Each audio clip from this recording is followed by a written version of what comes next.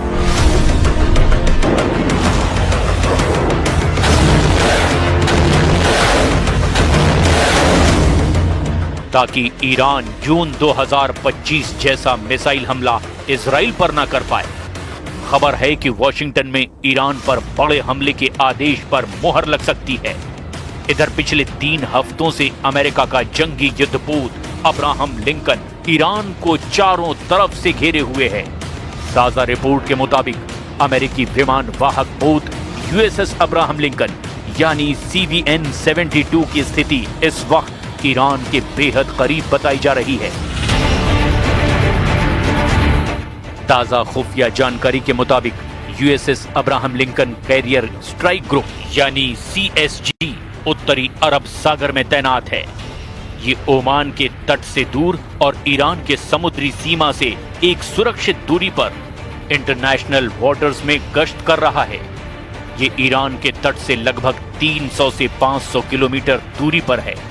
हालांकि 3 फरवरी 2026 को एक ईरानी ड्रोन शाहिद 129 जिसका अपडेटेड वर्जन शाहिद 139 है, वो इसके काफी करीब पहुंच गया था, जिसके बाद इसे अमेरिकी F-35C जेट्स ने ईरानी ड्रोन को मार गिराया था।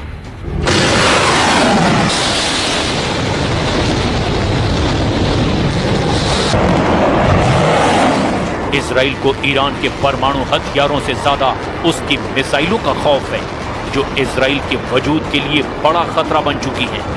इसीलिए कहा जा रहा है कि वॉशिंगटन में 11 फरवरी 2026 को ट्रंप और नेतन्याहू की बड़ी मीटिंग ईरान पर हमले को लेकर होने जा रही है।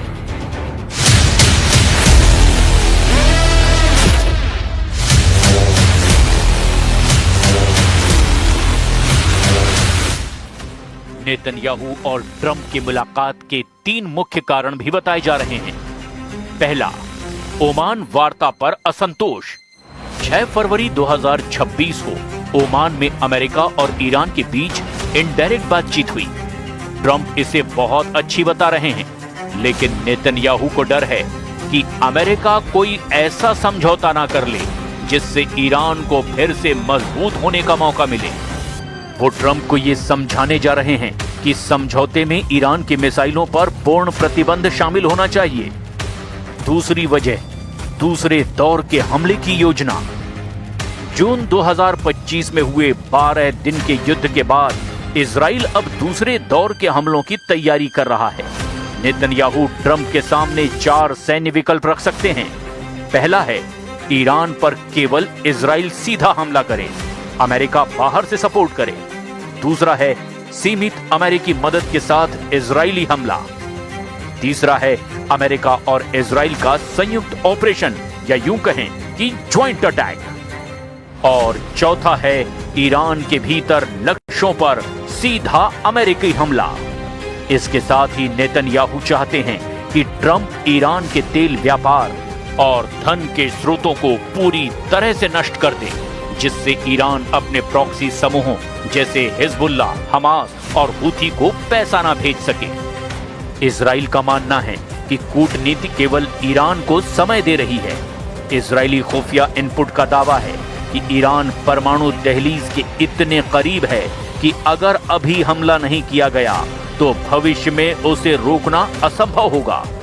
इधर ईरान ने स्पष्ट कर दिया है कि यदि अमेरिका हमला करता है तो वो इजराइल को अपना पहला निशाना बनाएगा।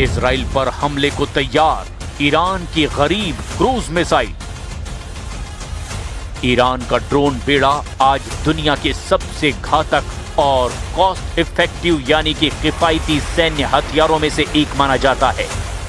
ईरान ने अपने ड्रोन बेड़े को न केवल आधुनिक बनाया बल्कि हाल ही में 1000 नए रणनीतिक ड्रोन अपनी सेना में शामिल किए हैं।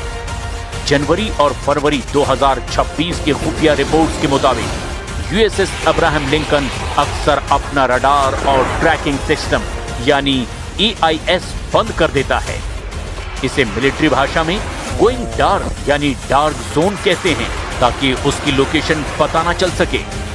लेकिन ईरान भी जंग का जबरदस्त बाजीगर निकला है। इजरायली और अमेरिकी खुफिया रिपोर्ट्स के मुताबिक ईरान की मिसाइलें बेहद खौफनाक हैं।